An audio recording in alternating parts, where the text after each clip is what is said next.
my hair yet? Yes. Hi, everybody. Welcome. I'm Barry Kostrinsky. These are artist talks that I do on Tuesday, just about every Tuesday night. I didn't do it last week. I was away on vacation, and we'll pick it up again. Do it next Tuesday. These talks are recorded. You can see them on my YouTube channel. They'll be loaded up in a couple of days afterwards. And on my website, you can see what's to come as well and get the link, which is always there. We have Mo Kelly with us, our model, and she's talking to her cat right now, but don't worry about that. And tonight, Shanequa Benitez will speak in a minute. Shanequa's going to talk about her current exhibit that's up at Yonkers Arts. I think somebody's mic is on. Who's that? But It's Ours is the title of the exhibition that Shanequa has going on at Yonkers Arts. And I encourage you to check it out. Yonkers Arts is right next to the Yoho building where I don't know if you have 50 different artists in there. And so Yonkers Art is more of like an art center, an art space. They do music, performance, they do open mics, they do just about everything. Everything. To integrate the community. And it's quite a fine arts setup. Adam Schultz is a friend, and he's deeply involved with having sort of grown this, as many people have, over a few years. And they've become quite big, and a lot has happened and continues to happen. So Shanequa, I'll hand it over to you. Tell us a little bit about yourself. Mo is there for anybody to draw, and keep in mind, anybody ask any question or make any comment. We always like to keep it interactive. And Shanequa, thank you for your time and for coming and for sharing about your art show and yourself. Absolutely, it's an honor. I'm glad that Adam connected us. My name is Shanequa Benitez, Yonkers artist in residence with Yonkers Arts. Yonkers, born and raised. 7 years ago, I moved out, got a lottery in Harlem, or else I probably wouldn't even be able to afford to live in Manhattan these days. So yeah, that's just a little bit about, me and where I'm at.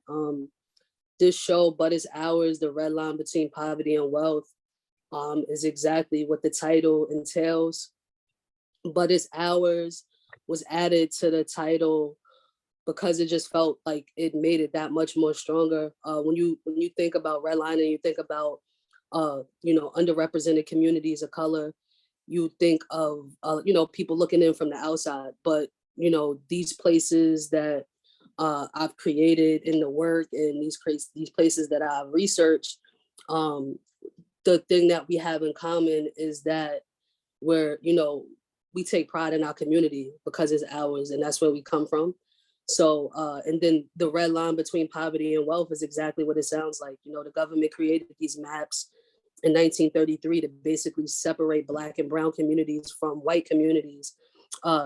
And what that created is a gap, a large gap of, where Black people have a lack of equity. If you don't have equity in America, you don't have anything.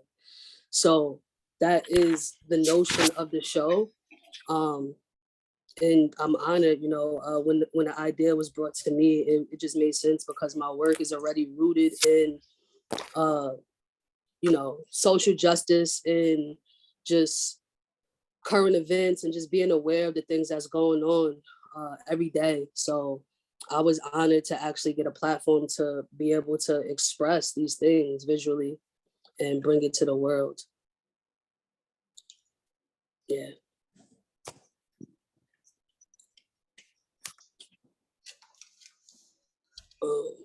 Do you want to screen share?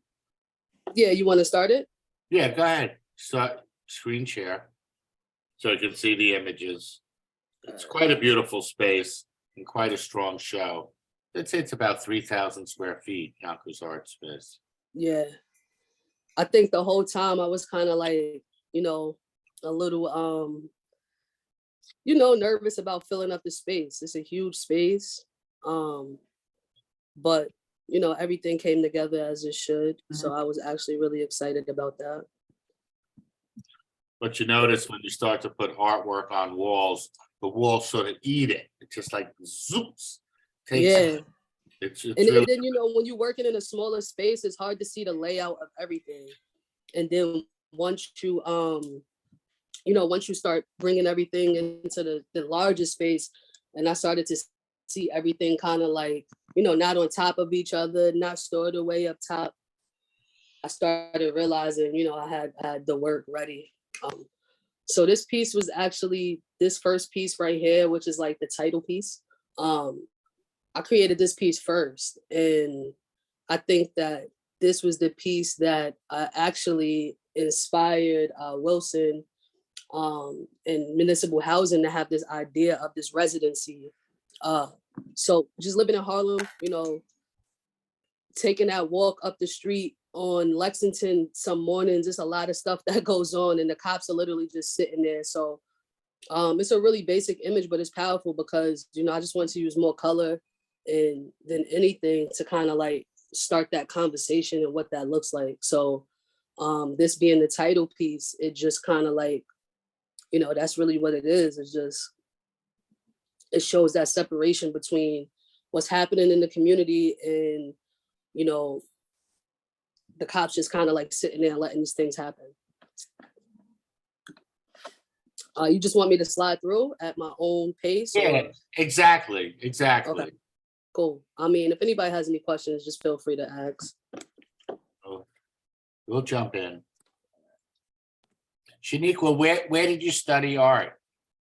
Well, I went to Saunders High School, which is a trade school. I was a graphics major. So I have a strong background with like Photoshop, Illustrator, InDesign, all of the type of stuff. But my like studying art, when I went to school, when I went to college, I just started realizing I was learning a lot of the same stuff that I had just learned for free in Saunders. I went to school for graphics, and I kind of just like, I dropped out. I was just like, I don't want to be in debt and get an education I just got for free. I mean, no regrets. Maybe I should have finished. But I mean, I'm glad that I didn't stop making art. And I feel like, not being in a crazy classroom setting, I haven't ever been put in a box. So the world is really my teacher, I think, more so than anything. These days, I've been merging my photography with my mixed media, with my painting, which is what kind of just, going with the flow and just continuing to push boundaries of creativity. I think that's the best way to kind of like evolve into the best artist you could be. This piece right here is called Grading System, and doing research about redlining, I realized and learned that this is basically how the government graded communities on the maps. A being best because, affluent white people probably live there. B being desirable. C declining, and D being hazardous, in the term redlining coming from D because that's where Black and brown people live. So I just kind of wanted to like amplify what that looked like on these maps. And in the background is clippings from the Yonkers deseg case. For people that don't know, Yonkers school system and housing system didn't get desegregated until 2007 on paper. Something that took 27 years. It started in 1980, and it was a battle for 27 years. So I graduated high school in 06. So technically, when I graduated high school, on paper, Yonkers school system was still segregated, which is something I didn't know until I started doing this research, which is kind of crazy. Yeah, it's hard to believe. It's very, very hard to believe that, and realistically, it's still happening, even though it's, quote unquote, illegal. I have heard things from people coming in at a show. One girl told me she lives over by Homefield Bowling Alley, but they put her kids in school in a predominantly, in a different community, back in the community that she left to kind of like give herself a better life. And that's kind of crazy to me, but I mean, it happens every day. So what are we gonna do? This next piece is also another mixed media piece. Again, it amplifies the DSEG case. a little bit differently. I just wanted to use the clippings, and then I had a friend of mine who had a book of Show Me a Hero, and the movie that was created on HBO, the show about the DSEC case in Yonkers. And it was an older book, so it was kind of like yellow. So it was perfect for what I was trying to convey with this piece. And I just kind of like, use some stencils, some cutouts, the books, some of the pictures. And I just went crazy. I just wanted this to kind of like be in it, and just kind of like show the history of what Yonkers is built on. I used some of the mappings too from the Redline and maps, and the pictures. I just wanted to show that visual of just chaos, because that's what it was at that time. I think for a long time, Yonkers has been divided. I don't even know if we're really still unified, honestly. If I'm being really, really honest. So yeah, that's what this piece is about. Again, another just piece about the DSEG. Yeah, but in that piece in particular, you have a nice graphic sense. You got strong use of very strong colors. Not so easy to do. And put it together, and you certainly No, yeah, and all of the word pieces have equity. red in it. Just equity jumps out. Just that yellow. It's it's a good use, and collage is a challenging game to play in. Yeah, I like again, just doing the research, and with this particular residency, doing research on Ramir Bearden and Nicolene Thompson, she's current. Ramir Bearden is old, and then there's another lady. Her name is Roberta or something like that, but she's also like really big collages. So like just like kind of like seeing, and then once you learn graphics, it's very hard to unlearn graphics. It like once your Yes. mind is trained layout wise, like you do things that you sometimes don't really think that you're doing subconsciously with colors, like balancing them out, and positive and negative space is just the way my eye is trained. And I didn't really realize that my dad, he's a tagger. He used to do the subways back in the day. He pointed that out to me a while ago in my work about just like the way I balance color and everything. And I never really noticed it, but it's the graphics background, you learn about that negative and positive space. Your teacher drills that in. And, people don't realize that Saunders, even though it's a high school, you get a college education in Saunders, like with your trades. A lot of my friends never went to college, and they're doing very well for themselves in different fields, including graphics. So, yeah, this piece, We Can't Breathe, this was just like, again,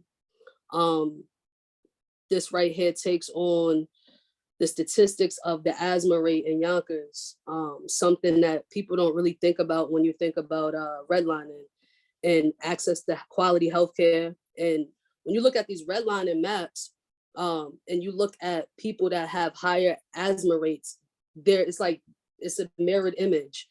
People affected more are people that live inside of these areas.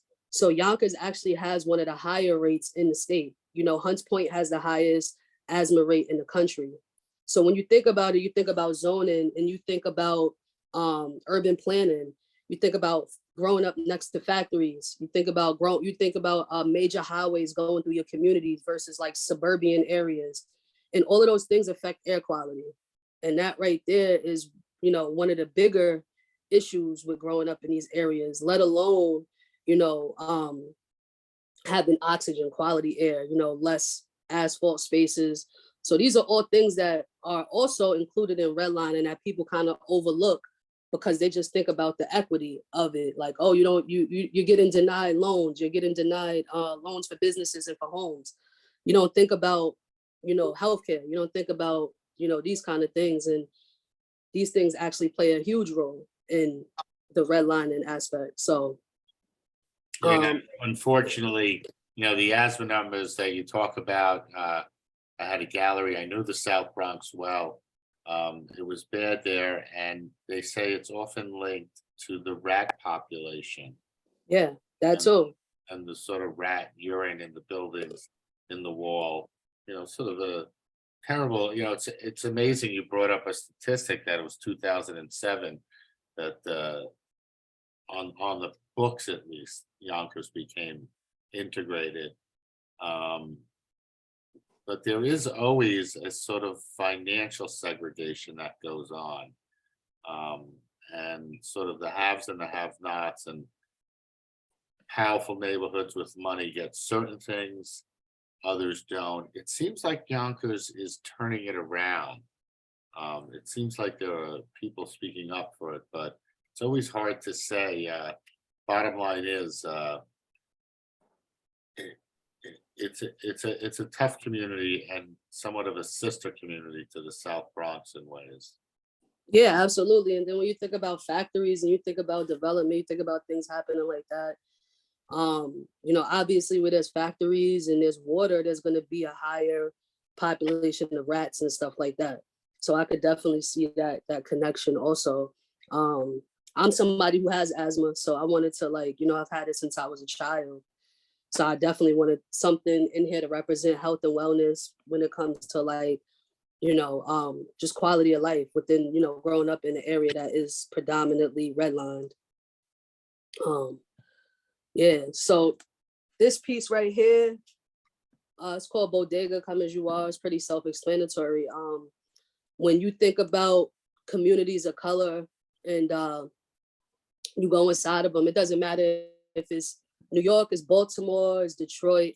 Where there's a church, there's usually a store, with a liquor store, with, whatever a park maybe. But, I wanted to kind of bridge that gap and that connection between the bodega and the store, because, a lot of things happen in front of the bodega within these communities. Sometimes that's where people that's the only store, or the most convenient place a person has to kind of get the things that they need, like eggs, milk, and bread, which is probably not the best quality getting it from the bodega. But, it's easy, it's accessible, it's right there.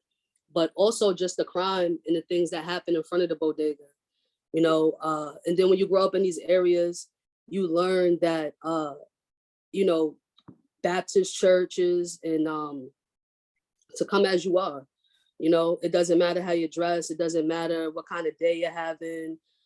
It's very inviting for the most part. So I just wanted to kind of bridge that gap in between, zoning. It's like you could be having, doing some crazy stuff in front of the bodega 1 minute, but walking into the church that's right next door. You could be on your way to church and stop at the bodega and see something crazy.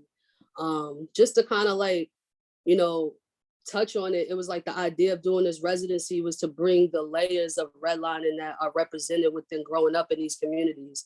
It's not just, cut dry, one explanation or this or that. It's very layered when you grow up in it and you start to do the research and realize why a lot of these things are happening, why every community of color looks the same, for the most part, when it comes to liquor stores on every corner and churches being right next to, bodegas and different things like that. So that's what this piece is. It's just, one of those days, really.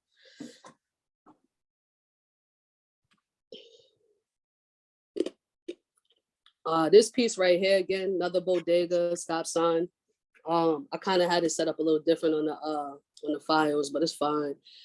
This is an older piece too. This piece is probably from 2-3 years ago, but I put it into the show. It kind of fit.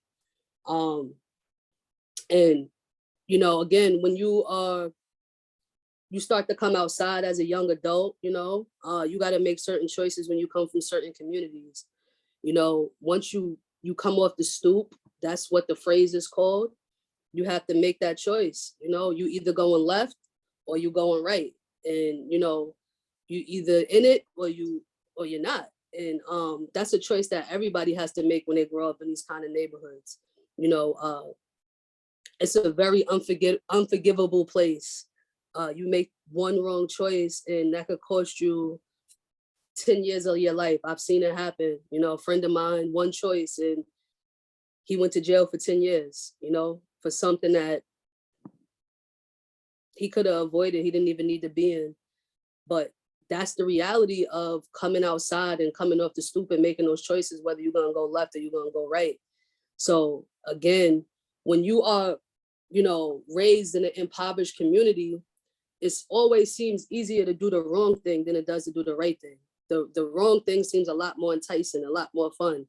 You got to be extremely strong-willed. So that's what this piece is about, because again, redlining affects,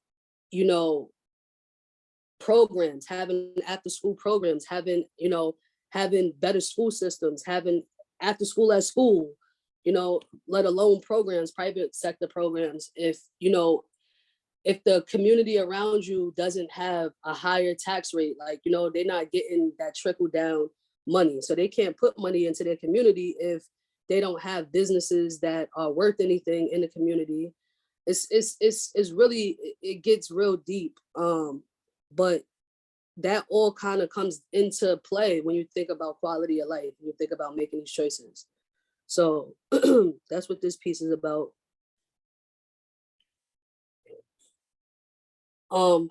This piece right here is called My Brother's Keeper. The rent is due. So again, just telling these stories visually differently. Just a hot day, you in the house and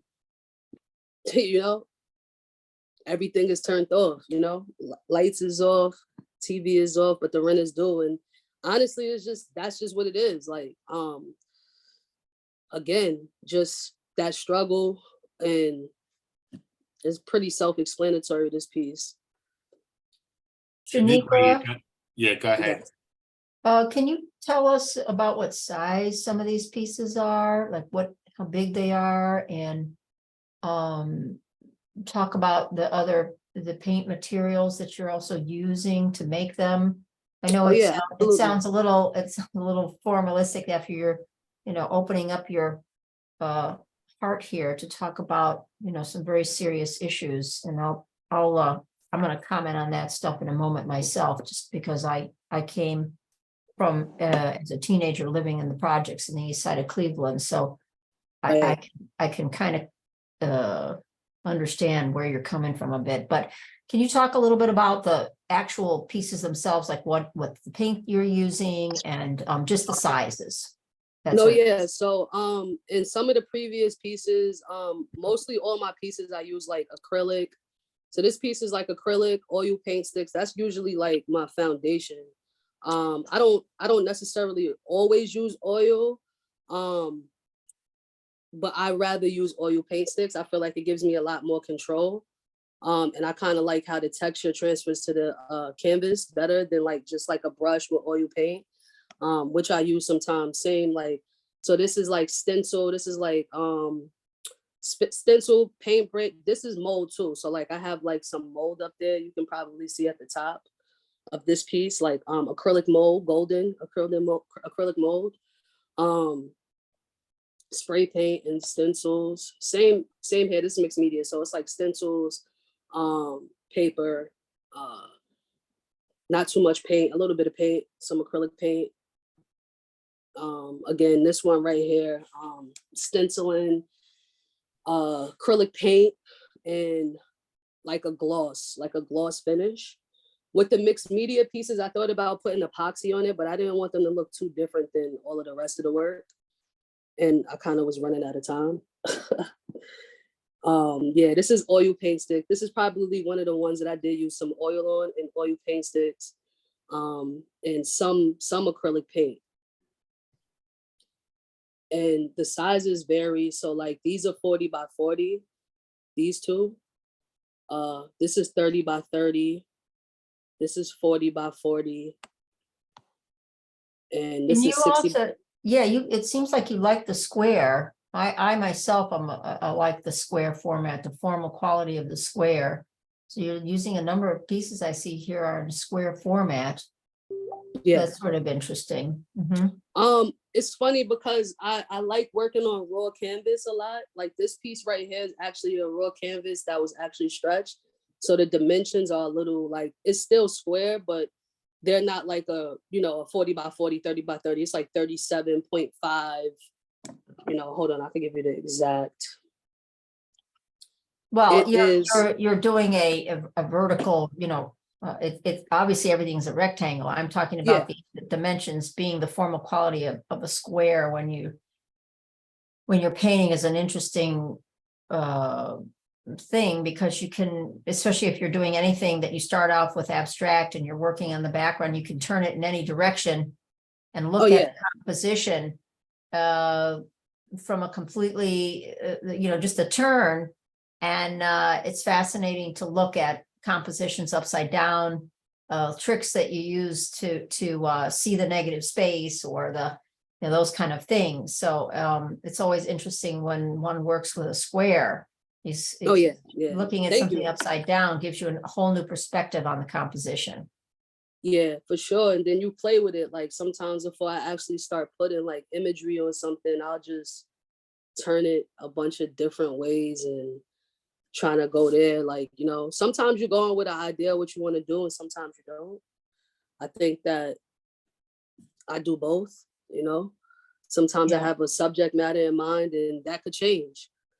But the idea for the show too was to kind of like be working on a bunch of the pieces at the same time so that they could all kind of like flow together. I didn't want, sometimes you come into, with intention one day and that intention may change at the end of the week and you could see it in the work. So it was very important for me to be intentional for the whole process of this, creating this body of work, so that everything could kind of like feel like they belong together, feel like they flow together. That makes sense. So and this one too, I use some oil paint. I think this is 30 by 30 oil paint. What I was going to say that I liked about this in particular, at least one little thing, is those guys, their eyes and their teeth and their, you get a lot of expression of the guy on the left with not a lot.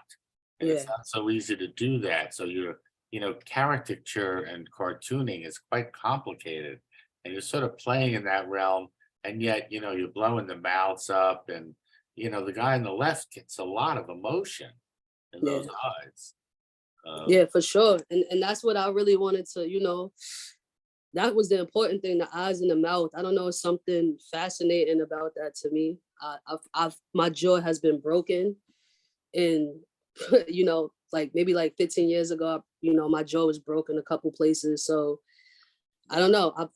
Now I see that I really give a lot of energy to mouth and eyes when I work. And the teeth are actually textured again with that acrylic mold, which I love to use in a lot of my work. I love texture on top of the fact that I do love color. I love texture, so I love to use that in the work. I think it kind of like adds a different dimension to the work, a different feel. Yeah, this is a nice piece. It's a great piece. Did you say, I'm sorry if I missed it at the beginning, did you say how you got this residency? How you ended up getting this residency?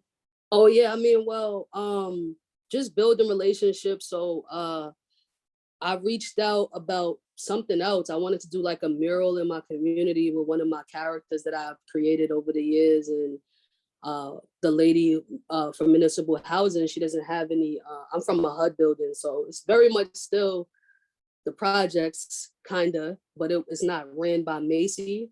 So she didn't have any property, but she said that she had another idea for me in mind. And she was like, I want you to do a series of work on Redline. And it just kind of evolved from there. Like, do I have a space to do something of this magnitude? And it kind of came to fruition like that, which is, I'm, really, really thankful, because I guess at that time they were looking, to start the program. So I know it's something that they're going to continue to do after me. So yeah, that's kind of how it came about. But the lady I built that relationship with her over years. She works for the city. She's the CEO of municipal housing. So even though I think that, I don't want to say it was tailor-made for me, I think it was just the right timing. And I guess the subject matter, is just like, again, a lot of my work previously to this was just, I wanted to do something of this magnitude. So it just kind of like, made sense, I guess, the timing So is she doing this person that you know, so is she gonna continue inviting other artists to come do Yeah, these so type of Yonkers Arts is projects? actually, yeah, Yonkers Arts actually has an open call right now for another artist in residence. So Ah, hopefully nice. people are you know, applying, and I'm not really sure what that's been like. I've been more focused on, getting the visibility of this show out there. But it's a great opportunity to have a studio if you don't have one, and to be able to work in. I'm back working in my house, which is great, but yeah, it was great having something separate.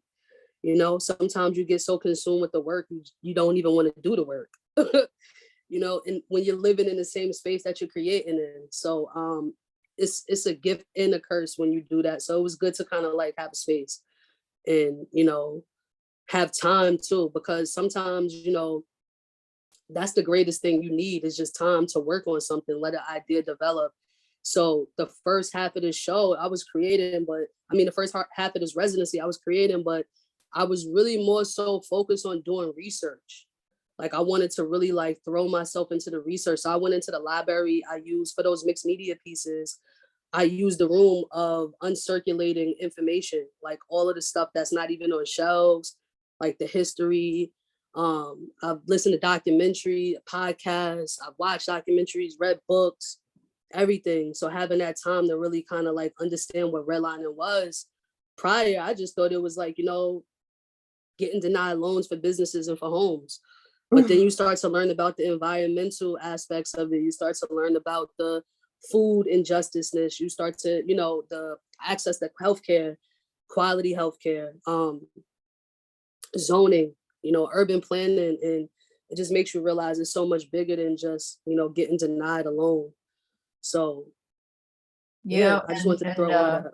yeah, and there's a thing about also having the motivation to keep working when you're given the opportunity. This is a big Absolutely. piece of somebody's believing in you, they're giving you this opportunity to do this project, then they're going to show the work. That is something that can drive you to do more when you're sitting alone in your studio or your home or whatever, and you don't have that goal, that Yeah. goal to produce. You're just producing regardless because you need to make the work, but it is different when you have a final goal of putting together a group of work. Absolutely. It's another whole thing. Yeah. And anyway, Absolutely. very interesting. Don't let me stop you here from continuing. No, yeah. This piece right here is called Ghetto Pools, and it's fully textured. So in doing the work with the redlining and doing research, I was connected with the head of Groundworks USA in Hudson Valley.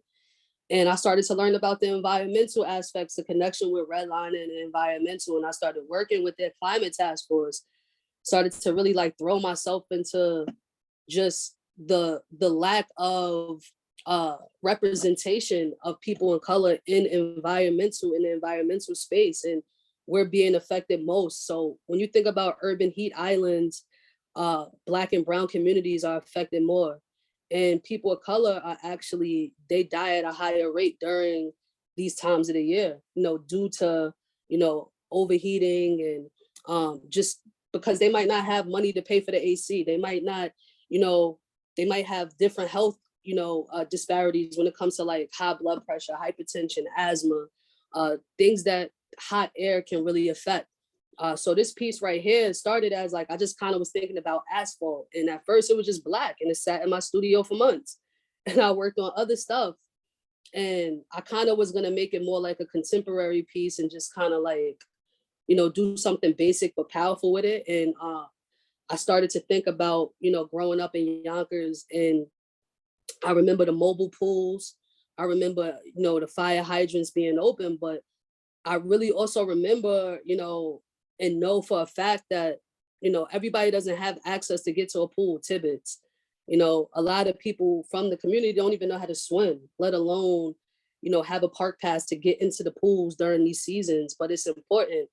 And the idea with the fire hydrant came. I think I was like watching Do the Right Thing one day, and the scene where they're like playing in the fire hydrant with the can. I started to think like, okay, I could put this in the piece somehow, and everything is fully textured. So that's how this piece came about. This is actually probably my favorite piece in the show. It's the only one like it, fully textured, but it's 40 by 40. Again, I used acrylic mold and spray paint and layers and layers and layers of paint on top of that. So yeah, I love this piece. Have you ever thought of working in ceramics, going 3-dimensional? So probably not ceramics, but I have these cutouts, these bear cutouts. They don't have anything to do with redlining, but the idea is to make them 3D, like the core sculptures, like they kind of look like Mighty Mouse, like my images. So I kind of want to get them like fabricated and made into 3D. I'm not sure if I have the patience for ceramics, but I mean, I'm open to trying it. Like, like I love to just place like, and just kind of like get messy and see where everything goes. But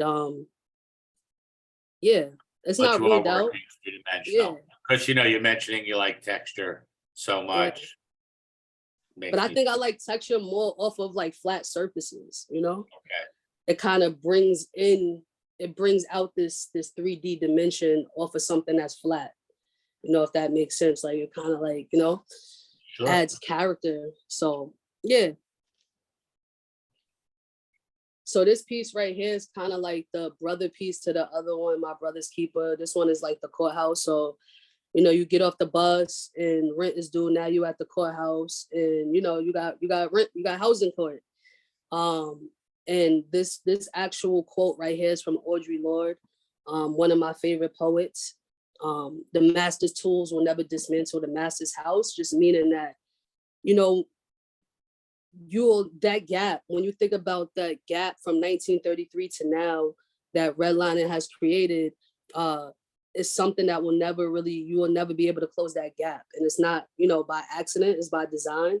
So, the master's tools will never dismantle the master's house, meaning you'll never be giving, that opportunity to close that gap. Like there's always going to be that wealth gap, that educational gap, that living gap, that quality of life. When you think about, coming up in these communities, this is like normal, so yeah, this is the brother, this is like the mirror piece to the other piece that we saw with the yellow, with the faces and everything. And yeah, that's really it. And this one is 30 by 30. All acrylic paint. I don't even think I used oil paint sticks for this one.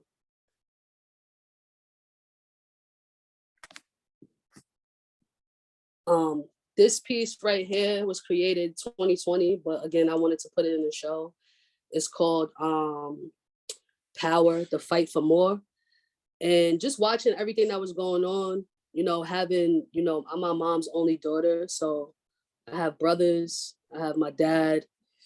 And this was kind of like one of my first times messing with mixed media, even though it's very slight in the eye. You can see I did like a little cutout and put it in the piece. But I just wanted to kind of like show what Black men were probably going through at that time, like seeing what was going on TV with George Floyd and the protesting everywhere.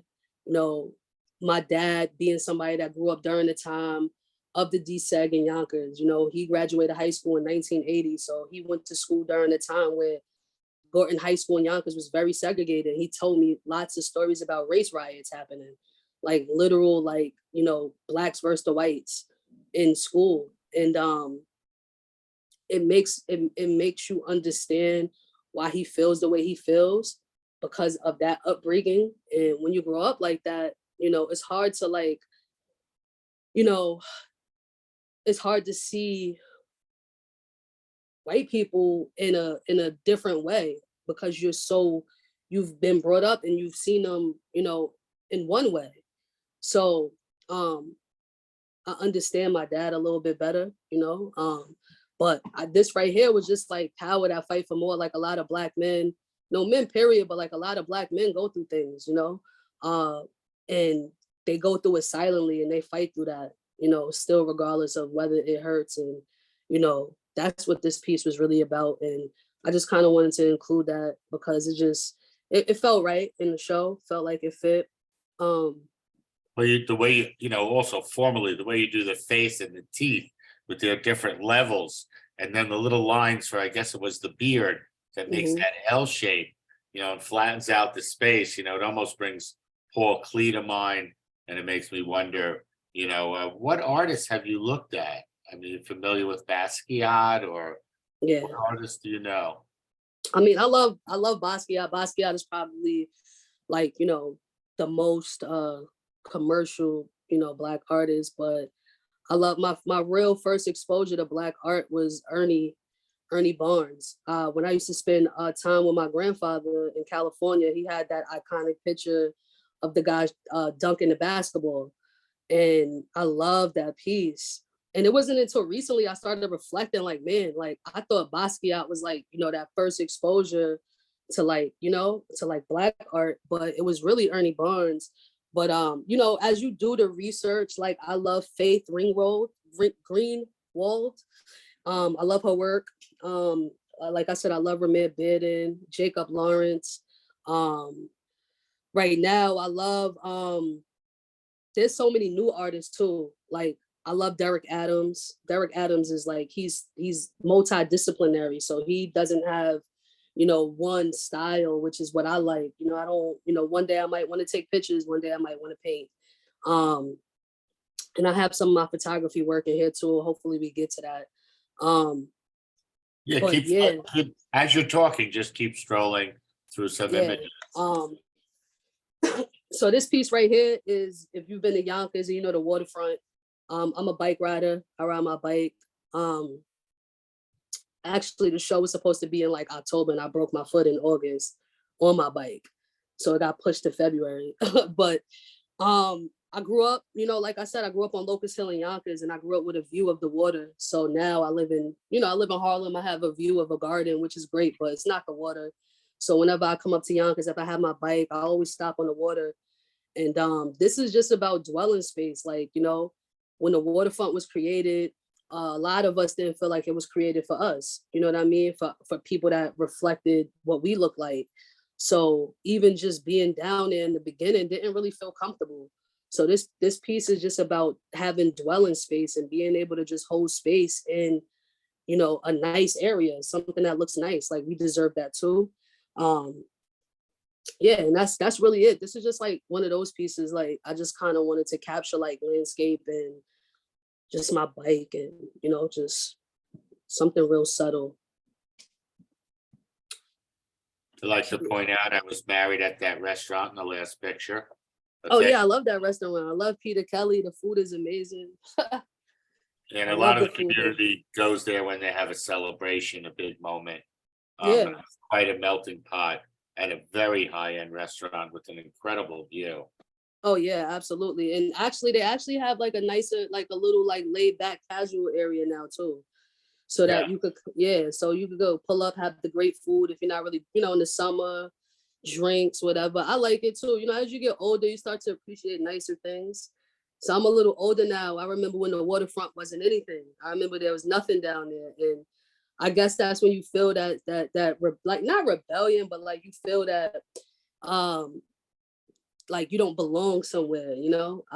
I've gotten a little bit better with that.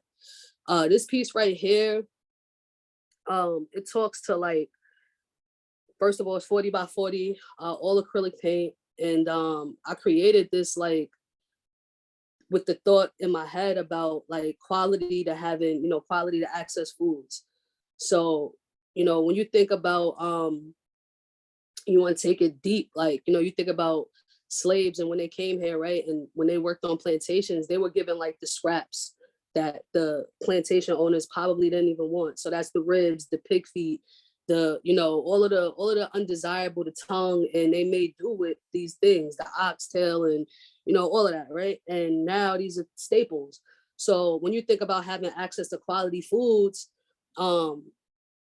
again, in doing my research about zoning and redlining, I learned that, these bigger chains, Whole Foods and Trader Joe's, they don't want to put their chains of grocery stores in communities of color, because of quote unquote crime rates, and people aren't going to buy the food and all of these type of things. But all of this stuff trickles down into like, the health conditions of people. If you don't have access to quality foods, then that right there is the number one way to kill people, through the food. Everybody has to eat to live. So that was my idea, but behind this piece and this piece, grass-fed quality scraps, pig feet. I don't eat pig feet anymore, but my grandmother was from the South and she used to feed it to me when I was a kid. But yeah, I won't eat that shit now. Excuse my language. That's not for me. I just had some, and one of the great things about South Bronx food is you get exposed to pig's feet, and it is quite a special thing. Exactly. Sorry to all the herbivores out there, but I am omnivore. And no, listen, I love meat too, like, but I ain't, I'm not eating that no more. Listen, my mom eats it still, my aunts too, they love it, but I'm good off that. But that just what happened? It has natural collagen. It's good for you. Yeah, I believe you. It's slow cooker, 8 hours, 6 hours. Yeah. That'll do the trick. Yeah, listen, my aunt lives in Virginia. She drives to North Carolina to get it, like every 2 or 3 weeks. She keeps it stocked up. Exactly. Yeah, it's a favorite food. Yeah, I might do a little chopped barbecue every now and then. That's pretty good from North Carolina. But yeah, it also speaks to having these ailments when you think about sicknesses getting passed down through generations. Diabetes and high blood pressure and all of these things that seem to affect people of color more so. These are all serious issues. You seem to have a sense of humor. Quality scraps, and then you show coming out of the local store, and there's the church. So you're showing the contrast, and you're sort of laughing. I think you're sort of getting. No, yeah, absolutely. I'm glad you picked that up, because even with the cow being on the ranch, you know what I mean, like and having not really putting a lot of grass in the piece. It's all like a play on just kind of enjoying it, being humorous with it, and just having fun. This piece right here is called Under Surveillance, and you grow up in these communities, like growing up in my building. Again, also another shout out to like Nina Simone, Young, Gifted, and Black. But growing up in my building, all we have is the outside right in front. That's our porch. So a typical day is like, they outside drinking Henny, smoking cigarettes, but you got the cops patrolling you. You got the cops in the sky. You got a camera right there on top of you. But then I have a sign that says that there's no loitering, but where am I supposed to go if I can't even hang out in my own community? So another thing is like, I didn't put feet on them because I wanted them to seem like they're stuck, because that's what it is. You get very stuck in your community when you come from these places. I was actually very lucky to have, 2 parents. And even though I wasn't growing up in the best environment, like I still, my parents took us on vacations, and, we still do stuff like that. My parents are still together, which is also not common, but I don't think for anybody, but no, you're right about that. My parents are still together. They've been together since they were 15. But, even getting sent out to California, and I always knew that there was more than what I was seeing every day. So that kept me very hopeful, and that keeps me hopeful. That keeps me dreaming at 34 years old still.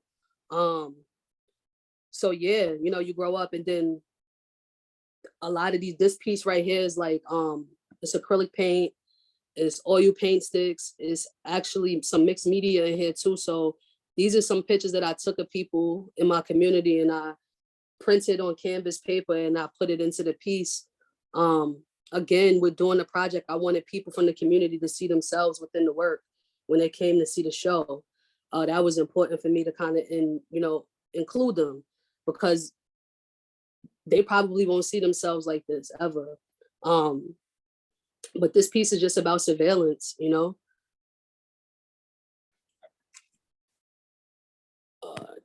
This piece right here again, these These are pictures. fucking great. Thank These you. are great. Thank you so much. These pictures right here. So this piece right here is special. I love this piece. It was actually in doing the research, I learned about this place in Detroit. And it's called the 8 Mile Square, something like Oak Hills or something. But it's this wall that was created to separate a Black community that was sitting next to an empty plot of land, and these white developers wanted to actually develop land, like a levee town type of thing. And they kept getting denied. And the bank was like, listen, we're not gonna approve you until, you know, it's too close to, you know, the Black community. I'm sure they use different words, but we want, you know, so their idea was like, okay, we're gonna build a wall. So they built this 6-foot high, 8-mile long wall to separate the community, and they ended up getting approved for the loan.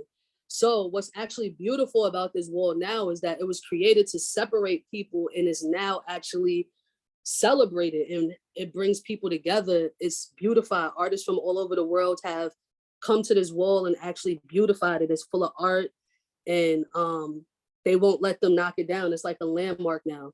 And the Cash for Home is just like a play on Boys in the Hood, the movie. There's a part where Lawrence Fishburne goes up to them and shows them what gentrification is. And then the phone number 1619 is basically like the 1619 project. I put that in there, but it made me, learning about this wall made me think about growing up in Yonkers. When you think about all the projects, they all felt so closed in with walls everywhere. And I just thought it was interesting how, you know, something that translated, like something that started in, you know, Detroit translated to me here in Yonkers with walls. You go into Slow Bomb, the big wall that runs all down Palisade, Cottage, you know, it was like 2 ways in, but it was just, it felt boxed in. School Street, walls, boxed in. Even where I'm from, Locust Hill, walls, like, so yeah, that's what this piece was about. And just kind of like, you know. You know, with the eyes, the way you treat the eyes, you very simply get what Tony Orsler tries to do with his eyes. And he uses video and a lot of equipment, and it's very cool. But you get the same effect just by cutting out 2 eyes in the mouth and putting it on there. Tony's, you know, quite a well-known contemporary artist. I'm sure if he looked at this, he'd put a big smile on. You know, just Yeah. the eyes and the lips, and you know, those are the recognizable elements. You know, the number, you know, the 2 Yeah. pictures of us, and you're, you know, it goes cartoony when it's bigger. It becomes, you know, you're mixing again funny and silly and serious all together. Definitely.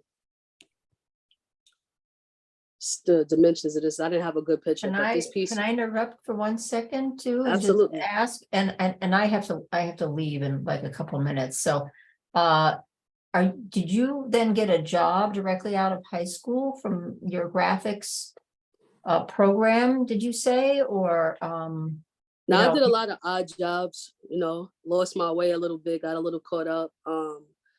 You know, that's why my jaw was like kind of broke. I was like, you know, I got messed up, like not messed up, but like I was in the streets a little, not in the streets living, but like just doing a lot of bad shit. Excuse my language. And I got caught up. I was kidnapped. This is a very public story, so it's not like I'm telling you a secret. I don't want you to feel like, wow. and yeah, and you know, it was kind of like the best thing that happened to me, because the way I was moving in life was like, I would have ended up, you know, dead or in jail. So it happened, and I made a 180. And I actually now, like, you know, really starting to get back into freelancing with graphics. I have to do a logo later tonight. But I just freelanced, and honestly, I've been selling merch for the past few years because I have the housing lottery in New York, which is extremely cheap. I won't even tell you how much I pay for rent. But it's given me the ability to do these things and kind of like piece together stuff, which isn't always fun as an artist. I'm not sure if, you know, you go through these highs and lows. Well, it's nice to have, but it's nice that you obviously got that opportunity. Those things are huge to get that kind of opportunity. Yeah, absolutely. You know, So to I get think it's only that housing. Yeah. So Exactly. So that's a blessing, and I'm thankful, and I don't take it for granted. Yeah, yeah, So yeah. if I'm not creating, I feel like I'm not doing myself, I'm not doing justice. But also just getting this opportunity for the last 18 months is like, okay, now I'm kind of like, figuring that aspect out, thinking about getting back into like a little routine, get a little steady income coming in. Cause the hustle could kind of be a little stressful. Yeah, Yeah. Very stressful. yeah.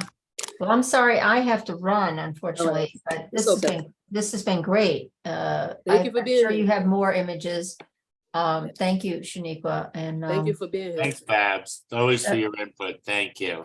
okay, thank you, Barry. I'll see you next time. Take Okay. care.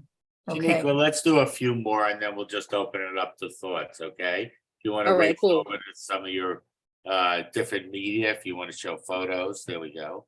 There we go. Yeah, so Remember, we're image junkies. Just throw it at us. yeah. So these pictures are all taken on my grandfather's old 35mm camera. I think he bought it back when he was in the war. He was a Navy guy. And I brought it back in like 2021. And this was right around the time the residency started. And I was like, yeah, I want to use it. And then I was a little intimidated by it. And then I started shooting with it this year. And because I knew I wanted to show different dimensions of creativity with redlining, not just, painting and not just mixed media. I wanted to bring the real, I wanted to bring people in. So these pictures are just my everyday friends, kids I grew up with. These guys right here, I love these pictures. Like they were literally like, it's like one of the hottest. I mean, every day in the summer is hot. Like these days with environmental, with climate change and everything. But my friends are there, they're chilling. They literally are like selling drugs.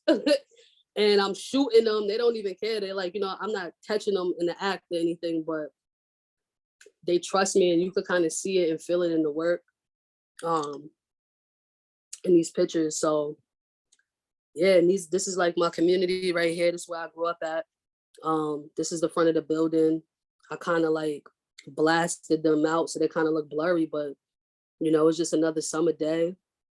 Everybody chilling in front of the, in the courtyard. Again, that sign is there somewhere, telling us that we can't be there. This is my building that I grew up in, 77 Cromwell Towers. Black and white. Love this picture. This is a dice game that I was at, and he's just throwing up locusts. This is an L. This is where we from. Again, walking with the camera from the studio one day. Sun is going down, and I caught this guy just on his way home from work, and I just thought this picture was beautiful. There's something beautiful about film that I prefer. You can't go back and correct your mistakes. What you get is what you get. And you usually don't know what you get until you look up. I'm going to agree with you. This is a beautiful photograph. And it's not always about being able to say what makes it beautiful. But let me ask you, what do you think makes this beautiful? I see it. I see it as well.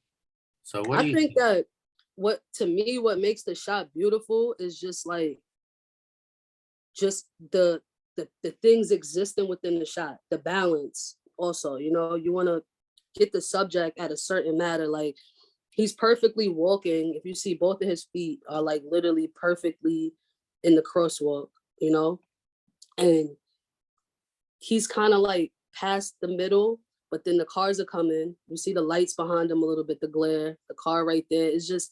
It's hard to explain. It's just a feeling that you get when you see something that like, okay, when you shoot it too, like when you're shooting it, you got something like, okay, yeah, this is a good shot. Just like these pictures. No, you're right. You're right about that. The lights on that do that there, and the way you frame the figure. So that's it. I love 35mm shooting more than digital. And this guy working, I love this guy right here. He's just working. There too. See, you've captured him, and then to the right of him, you have the pole, and then the front left, you have the car. In an odd way, you got a very classical photograph, and yet, and you're balancing like, Ajay or somebody like that, and yet you're shooting straight street. You're capturing this, and it's very important. having this car diagonal in the left here like you do. And then, of course, you get the flag, so you get to play flat in picture play. And but you've got that guy on the A-frame, on the ladder. And of course, there's another element there. It's like he could fall, just like with the other character. The car is coming, but the pole sort of sets him up as solitary. And then even in the Doric column next to it, you've got the fluting. So you've got a lot of traditional composition play, in the quiet diagonal of the street. So it's, again, a very pretty photo. Even the ladder in the top left, that little angle touch. You don't necessarily do everything consciously. But to some extent, sometimes your mind has been taught, like you said, you learn design. And so it impacts when you work with color in a painting, when you work with words, when you do your collage, the positive, negative space, it all sort of comes together. Absolutely. So yeah, that's pretty much it for the photos. I love this piece too. This piece is pretty dope. Ashburton. Again, just the balance, the trees, the sign, everything. Just you shoot and you just know when you got something. Hopefully it comes out, because I didn't know what I was doing. I used a lot of money getting stuff developed that didn't come out. Good things. But there's no regrets in creativity. So we keep going and move forward. So yeah, that's pretty much. I'll stop the screen sharing. Thank you very much. Yeah, Thank you for That was amazing. I sent Yeah. you a link in the chat. Can you see the chat? Yeah, I'm pulling Because it up right now. I live in New Hampshire, and I've been on this exhibition committee at this very cool contemporary space, and they're always looking for artwork. So I gave you a contact you can share. Okay. Yeah, for sure. I just screenshotted it. All Okay, right, good. cool. Good. Yeah. Thank you. That was amazing. You're doing such All right. wonderful things. And Thank you so what a much. great use of that opportunity. And it's, Oh yeah. I hope that you get many opportunities to show that work all over the place. Yeah, that's the goal, I appreciate that. Well, I You think know, there's it's also, once you get an opportunity like that at magnitude, and you actually you come through with it and you finish and you do what you're supposed to do, I think it opens up the doors for other people to kind of okay, you could take something bigger and bigger. So yeah, I'm honored to represent Yonkers and looking forward to the next step. cool. Thank you, Shanequa. Thanks for your time. Thank you. I Absolutely. think to wrap it up, I'll say, what we see here is we see an artist in motion, an artist who has come from some tough times, and maybe the art is sort of working to help generate some new times. And certainly the opportunity with Yonkers Arts and having a residency, all these little things. But as you said, it's a hustle. You said some great lines, very powerful ones that were very short, just like your title of the show. But it's ours. You have some very real issues and real points. And, as you kept saying, you do your research, you're learning. And often today people know it all and they don't need to ask or learn. It's nice for you to dive deeply, and you'll learn, you'll learn more, and you'll be richer and riper for it. It'll come out in your art, whether it's your photography. I got news for you. Your photography in its own right, as its own body of work, is substantial for an artist. What you're doing with paint and acrylic, I don't want to say this, that's a whole nother artist. And I mean that in the best way possible. Thank you. Yes, you're engaging materials and themes that are so similar. But I'm telling you, the way you're doing that photography, it is different. And I respect you holding on and liking that you use the 35 millimeter. And can you imagine if you had silver gelatin prints of some of those images, they'd have a life that you're not going to get with technology. But hearing you say you spent a lot of money to get it developed, today people zip through and go through digitally everything. So there's this push and pull. Thank you all for your time. We'll have something interesting next week. Thank you. Yeah. You did a great job. You explained a lot, both personally and also about, your interests and your art, and even formally. And you have an interesting hand, an interesting mark.